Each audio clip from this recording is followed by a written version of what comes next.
우리 함께 할 말씀은 출애굽기 25장 1절부터 2절의 말씀입니다. 우리 1절부터 2절 말씀 우리 같이 읽도록 하겠습니다. 여호와께서 모세에게 말씀하여 이르시되 이스라엘 자손에게 명령하여 내게 예물을 가져오라 하고 기쁜 마음으로 내는 자가 내게 바치는 모든 것을 너희는 받을지니라. 아멘. 이스라엘 백성은 하나님의 백성입니다. 하나님께서 택하신 선민이죠. 그런데 그들에게는 불신자와 같은 인생의 시간들이 있었습니다.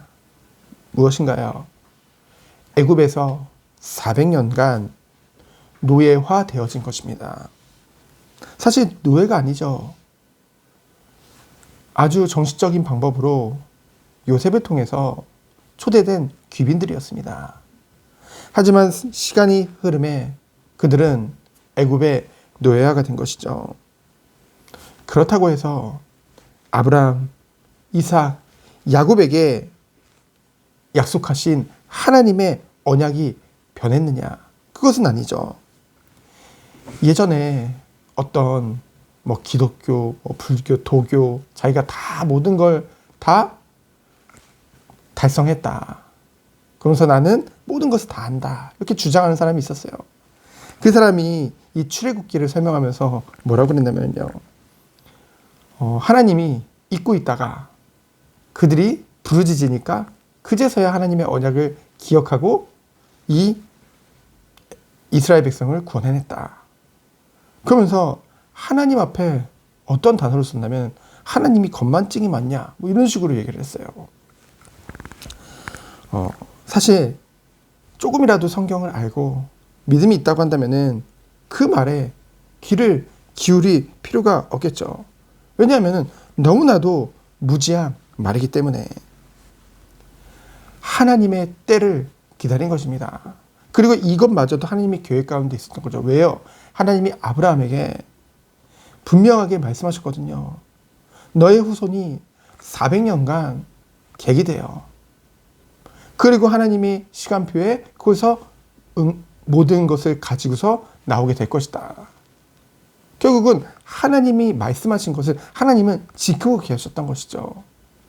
그 하나님의 언약이 성취되어지는 과정이었던 것입니다. 그리고 정확하게 하나님께서는 모세를 준비시키셨고 모세를 통해서 이 애굽의 노예화된 이스라엘 백성들을 구원하신 것이죠.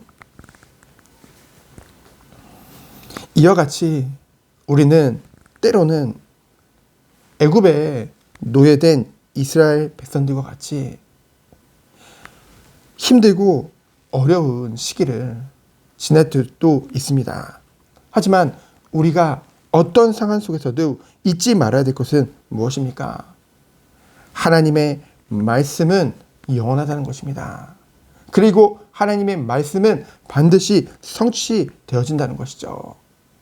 그래서 우리들은 정말로 언약을 붙잡는다 그랬을 때 사람의 말을 붙잡는 것이 아니라 하나님의 말씀을 붙잡아야 되는 거예요. 왜냐하면 말씀만이 영원한 거기 때문에. 그래서 우리가 정말로 이 하나님의 말씀인 성경을 묵상할 때 성령께서 깨닫게 하시는 것이 있거든요.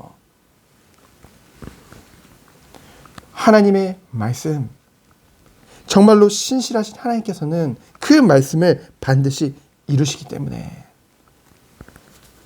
그 여호와 하나님께서 오늘 본문에 보면은 말씀하고 계십니다. 그 말씀은 지금도 성취되고 있겠죠. 유효한 거겠죠. 이스라엘 자손들에게 명령하십니다. 뭐라고 말씀하십니까? 내게 예물을 가져오라. 근데 거기에 붙은 단서가 있어요. 뭡니까? 기쁜 마음으로 내는 자가 내게 바치는 모든 것을 내가 받을 것이다. 그 전에 성경 번역으로는 즐거운 마음으로 내는 자라고 했죠. 어제 우리가 함께 주의 예배를 통해서 나눈 것 같이 하나님은 돈이 없으신 분이 아닙니다. 하나님은 욕심이 많으신 분이 아니라는 거죠. 하나님은 우리의 마음과 중심을 기뻐하시는 것입니다. 우리가 가치 있다고 생각하는 것들, 물질적인 거, 뭐 세속적인 거, 우리는 그것에 가치를 두죠. 하지만 하나님께는, 만물의 주관자요 창조주인 하나님께는 그 모든 것들이 가치가 없습니다. 그렇다면 하나님께 가치 있는 것은 무엇일까요? 십계명의 첫 번째죠. 나 외에는 다른 신을 섬기지 말라. 오직 하나님만을 섬기기를 원하신다는 것이죠. 하나님을 인정하길 원하시는 것이죠. 누가요? 주의 핏값으로 산 주의 백성들이.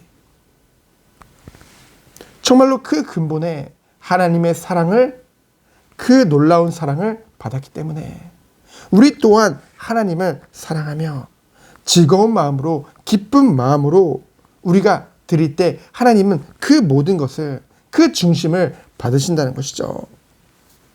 특별히 오늘 25장 1절로 2절에 하나님이 예물을 가져오라고 하신 이유는 무엇입니까? 바로 성막을 짓기 위함이기 때문입니다. 이 성막은 무엇입니까?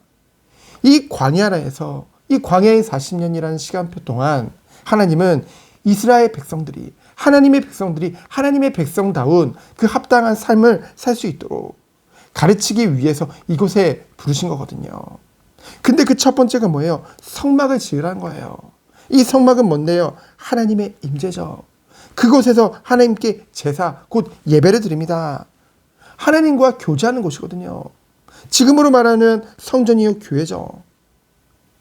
하나님 자녀에게 가장 중요한 것이 이 예배이기 때문에 너무나도 중요한 거죠. 그래서 하나님은 그것에 인간적인 그런 마음으로 그것을 헌신하기 원하지 않았습니다. 하나님은 그 중심이 모여지기를 원했던 거예요. 주의 교회를 세우는 것. 그리고 어제 또 이 성막은 교회뿐만이 아니라 결국은 성도 한 사람 한 사람을 말한다고 했잖아요. 그 성도 한 사람, 그 한 영혼을 세우는 것. 그것이 무엇으로 가능한 겁니까? 우리가 뭐 물질적으로, 세상적으로 잘해주고 그것으로 헌신한다고 되는 겁니까? 아니요. 우리의 중심으로, 정말 기쁘고 즐거운 마음으로 그 한 영혼 한 영혼을 향한 관심과 그 중심을 하나님이 받으신다는 것이죠. 그래서 주의 교회를 세우고 주의 핏값으로 산 그 한 영혼 한 영혼을 세우는데 기쁘고 즐거운 마음으로 우리가 헌신하는 것이 바로 전도입니다. 참된 전도죠. 그리고 이러한 기쁘고 즐거운 마음으로 이 중심을 가지고 섬기는 것이 바로 그리스도의 사랑입니다. 그리고 기쁘고 즐거운 마음으로 하나님 앞에 감사로 영광 돌리는 것이 바로 예배인 것이죠. 여러분, 신앙생활은 억지로 하는 것이 아닙니다. 기쁘고 즐거운 마음으로 어떠한 상황 속에서도 하나님께 영광 돌리는 것, 그것이 참된 신앙생활인 줄 믿습니다. 오늘 하루도 하나님이 나와 함께 하시는 그 임마누엘의 축복을 누리며 오직 하나님께 영광 돌리는 이 모든 것이 기쁘고 즐거운 마음으로 되어지는 하루 되어지기를 예수 그리스도 이름으로 축원드립니다. 시간 기도합니다. 하나님 감사합니다. 어떤 상황 속에서도 흔들리지 않는 참된 믿음과 은혜가 넘치는 하루 되도록 주께서 축복하여 주옵소서. 살아계신 예수 그리스도 이름으로 기도합니다. 아멘.